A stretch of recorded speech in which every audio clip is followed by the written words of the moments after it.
So, the next topic, what I'm going to explain, the most valuable, very important, repeatedly asked question for the interview room.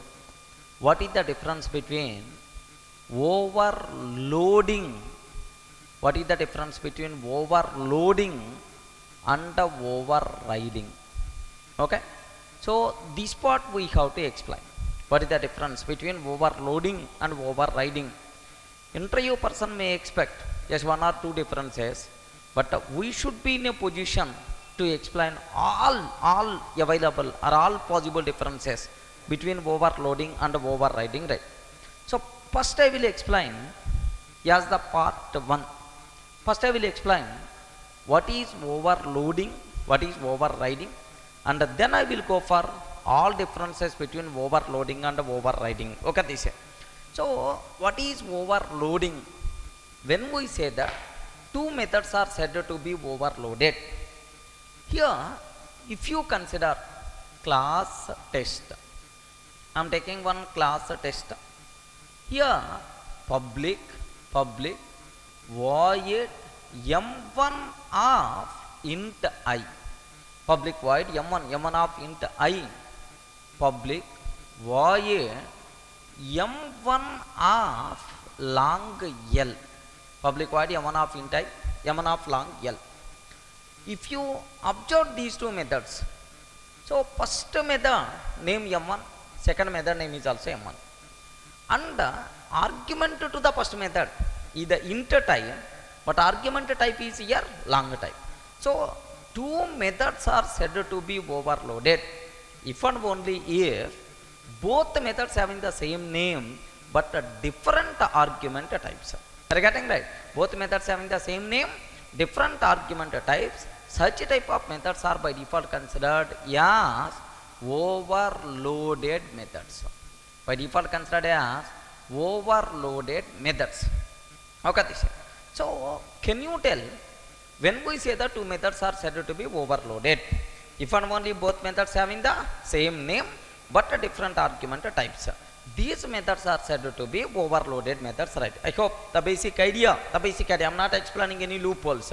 So what is, when we say that two methods are said to be overloaded, okay, take this point.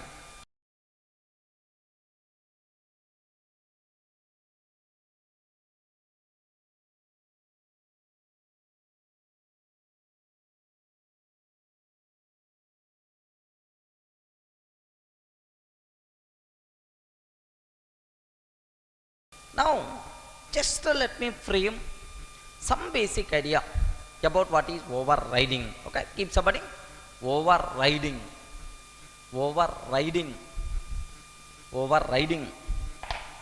If you observe all parent class methods by default available to the child class through inheritance. Whatever the methods available in the parent class, methods, variables, like all members present in parent class by default available to child class. This property is nothing but what? Through inheritance property, right? So sometimes child may satisfy with the parent implementation, child may not satisfy with the parent implementation. If the child, just observe this one, I have one class is there, class P. I have one class is there, class P. Okay, class parent, like I have one class. So every parent is very much eager to provide huge property to the kid. Are you getting? It's a very common. Every parent is very much, they are trying like anything, they work like anything to provide huge property to the next generation kids or to the kids. Now my parent also just observe public void property. Public void property, huge property my father want to provide to me or to the child. So system.out.println property may be in terms of cash or in terms of land or in terms of gold, is nothing but like.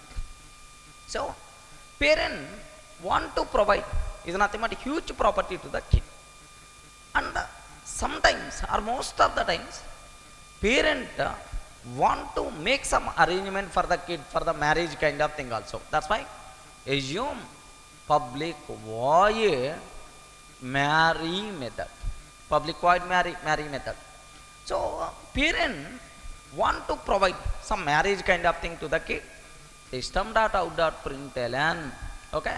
Assume that so with the Subba Lakshmi, like the parent arranged the marriage. Assume. So how many methods are there in the parent? Two methods. By default, these methods are available to the child. Okay, through inheritance right. Class C extends P. Through inheritance, automatically both methods are by default available to the child. Sometimes child satisfied with the parent implementation. Sometimes child may not satisfy with the parent implementation. In our case, this child very much happy with the property implementation. He don't want to change, but he is not happy with the marry implementation, right? Okay, that's why. So he want to redefine marry method based on his requirement. Okay, this is just he is going to take public void marry. He want to redefine this method. Public void marry system dot out dot println. Here any name whatever you want, whatever option you have, Trisha or otherwise Naintara or otherwise Charmi, like any name you can keep, no problem at all. Are you getting? So kid or child very much satisfied with property implementation, he don't want to change. But a child not satisfied with marry implementation, that's why he want to override. Okay, this is this method. Redefine this method based on his requirement, right? Okay, this is. Now observe a bit carefully. This process is by default considered as overriding. Are you getting right? Overriding. Redefining parent class method in the child class based on its requirement is nothing but what? Overriding, right? The parent class method which is overridden is called overridden method. The parent class method which is overridden is called overridden method. Okay, this is. The child class method which is overriding is called overriding method, right? The child class method is by default considered as overriding method. I hope is clear, right? So whatever the methods parent has by default available to the child.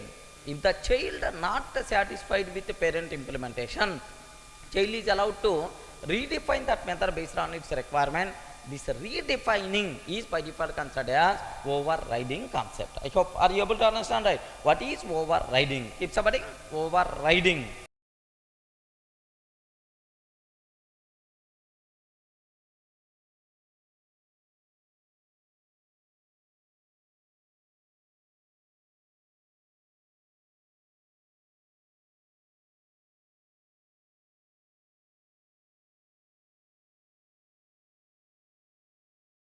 So I hope you people are able to understand what is overloading and what is overriding. The basic idea before discussing the differences between so overloading and overriding. Is it clear for all of you, right? Okay, that's all.